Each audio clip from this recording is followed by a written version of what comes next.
Era is ready with her answer if the Germans attempt any sort of aggression against her. In Ireland, just a 30-minute drive away from Dublin, in a quiet corner of the Wicklow Mountains, the moss-covered graves of the Glencree German War Cemetery tell a story of physical realism. 134 men lie here. Pilots, sailors, and Luftwaffe crewmen ended up on Irish soil in the 1940s. In this period, the Irish state maintained a policy of strict neutrality. It did not join the Allied cause, and it did not join the Axis powers either. Yet the Atlantic Ocean ignored Dublin's diplomatic status. This cemetery serves as a reminder that you can stay neutral to events, but those events will occur around you regardless of your status. Unofficially, the United Kingdom acted as a massive physical buffer in the 1940s and the Cold War. While Ireland had 40,000 active troops, Britain mobilized millions of soldiers, meaning that if a threat emerged from the European continent, it first had to go through Great Britain, an island nation that operated the largest naval power on Earth. Dublin could afford to underfund its military because the Royal Air Force and the Royal Navy provided a silent security guarantee. And that was Ireland's way of declaring sovereignty. Let me explain. In the 1940s, thousands of Irishmen died in the mud of the Western Front for a British king whom many did not acknowledge. By 1939, a newly independent Ireland used the Second World War to prove it could walk its own path. Neutrality was the ultimate expression of a state finally in control of its own borders. Throughout the 20th century, this policy worked. Ireland lacked enemies and avoided becoming a target. The Irish avoided being dragged into Cold War proxy wars. It continued to expand trade relations with its Western partners while keeping its distance from any communist influence. This distance left the Soviet Union uninterested in sabotaging or provoking Ireland. The lack of threats from the outside world left Ireland to focus on one particular problem, on its northern border, and this focus is directly intertwined with the Troubles. The Troubles was a decades-long conflict in Northern Ireland from the late 1960s to 1998, involving Irish Republican groups, loyalist paramilitaries, and British forces driven by disputes over national identity, territory, and governance. It is obviously far more complex than that, but for the purposes of this video, it is enough to understand it as a conflict that kept the state focused inward, while the wider strategic environment evolved around it. Because the UK stood between Ireland and the Soviet Union, Dublin didn't need a primary radar or a fleet of fighter jets. It needed men with rifles at the border crossing. The identity of the Irish soldier shifted from a defender of the state to a global peacekeeper abroad and a security guard at home. When the peace process between the Republic of Ireland, Northern Ireland, and the UK finally arrived, it left behind a military that was specialized in checkpoint surveillance, but totally forgot how to scan the skies or monitor the deep. From a territorial perspective, Ireland didn't change at all. But if you look deep underwater, you will discover something interesting. The fiber optic nervous system of the global economy converges at all checkpoints. 14 massive subsea cables land on the Irish coast. They carry 3/4 of all transatlantic data. Trillions of dollars in financial transactions are moved through these lines every hour. Ireland is one of the biggest places in the world where global money is managed. Apple, Meta, Amazon, Microsoft, and many other tech giants have their HQs located in Ireland. Simultaneously, huge data centers in Dublin and Cork handle a large share of Europe's internet traffic. Considering that Ireland is not a NATO member and the EU does not operate as a military alliance, at least not yet, these cables create an immense vulnerability. Currently, the Irish Navy consists of more than 700 personnel and operates a fleet of 8 commissioned patrol vessels. These numbers are just objectively not capable of defending against a larger threat, which leaves all these vital cables exposed to outside dangers. Ireland is the lowest defense spender in the European Union, allocating roughly 0.2% to 0.3% of its GDP to defense, 1.3 billion euros annually. To give it some context, it takes only a day for the US military to spend that money on its operations. We get it, the Atlantic Ocean and the British Army were able to provide Ireland the security it needed, but those times seem to be gone.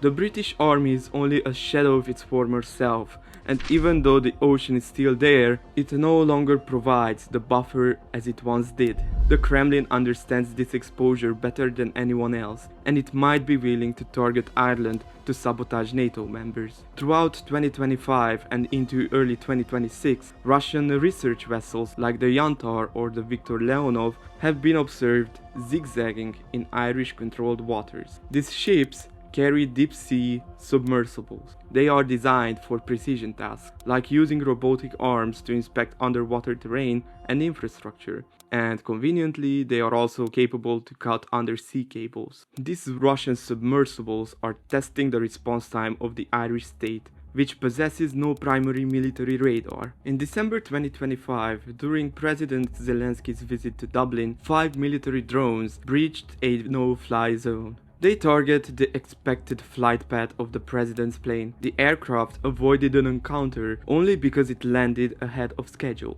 These drones later circled around an Irish naval vessel for 45 minutes. Investigators identified a dark vessel in the Irish Sea, a ship with its transponder killed, shortly before the drones appeared. European officials attributed the incident to Russian hybrid warfare. And before we go further, if you like this type of content, please consider subscribing to Europe Unpacked. We are focusing on all issues related to Europe, whether it is policy, elections, or extremely niche topics that only the locals know about. So please subscribe to Europe Unpacked if you haven't done it yet. And simultaneously, if you think that there is an issue that is underreported, please give it some voice in the comment section. Thank you. The lack of military radars leaves Ireland at the mercy of its neighbouring states. In cases where unidentified aircrafts enter the Irish airspace without their transponders turned on, the Irish military is unable to identify them. The same applies at sea.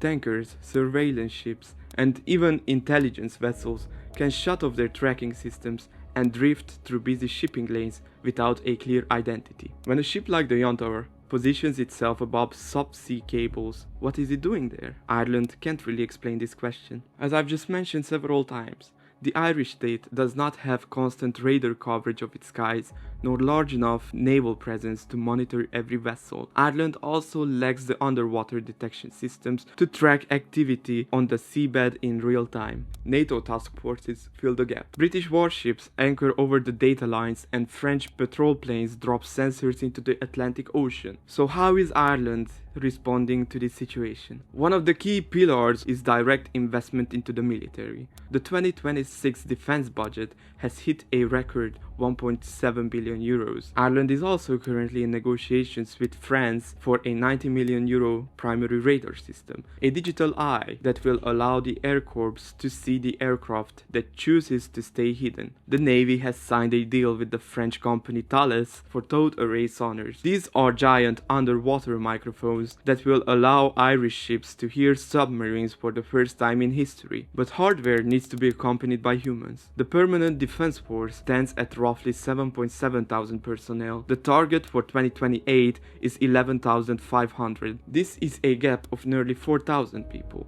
To bridge this, the state has turned to private healthcare and raised the recruitment age to 50 for specialists. They are competing with a private sector that pays more for the same technical skills, and this factor makes it quite difficult to recruit. In late 2025, the government signed into SAFE, Security Action for Europe, a new EU financial instrument designed to fast-track military readiness. Through SAFE, Ireland is accessing a pool of long-term, low-interest loans, part of a wider 800 billion European push to rearm. This funding is specifically earmarked for common procurement, allowing Dublin to buy advanced equipment alongside its neighbours rather than waiting in years-long queue. Simultaneously, Ireland has deepened its commitment to PESCO, Permanent Structured Cooperation, while still maintaining its policy of military neutrality on a case-by-case basis. The Irish Defence Forces are now fully participants in specialised PESCO projects. These include critical seabed infrastructure protection, developing the underwater and aerial drone technology, sharing real-time intelligence with EU partners to block hybrid attacks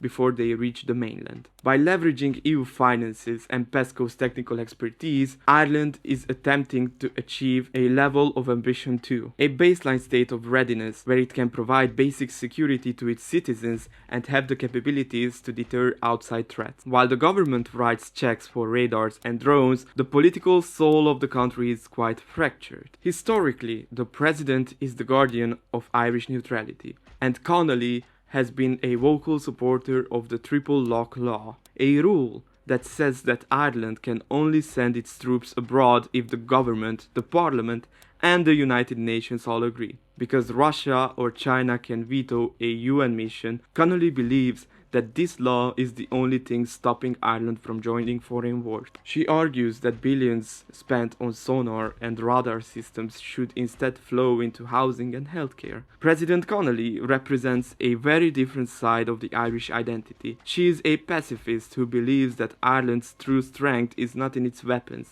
but in its voice. She has argued that Ireland will never be able to have a meaningful army, and more importantly, that it shouldn't even try. She has described NATO's actions as warmongering and has called Ireland's partnership with them a travesty. This creates a strange situation. The person technically in charge of the military is the one most opposed to its growth. In July 2026, Ireland assumes the EU presidency.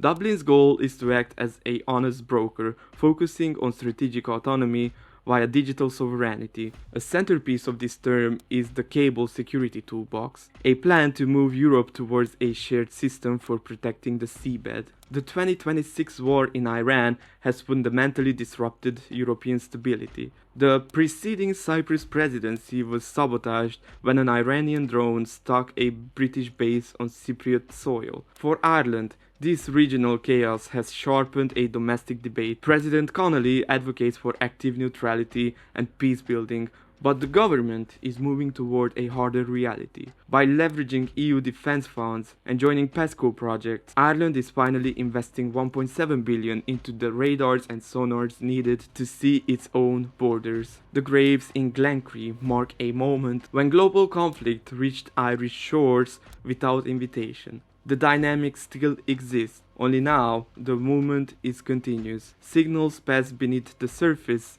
vessels move along fixed routes, aircrafts test the edges of controlled space. Ireland is part of this flow, and the question is no longer about staying outside of it. It is about how much of it can actually be seen.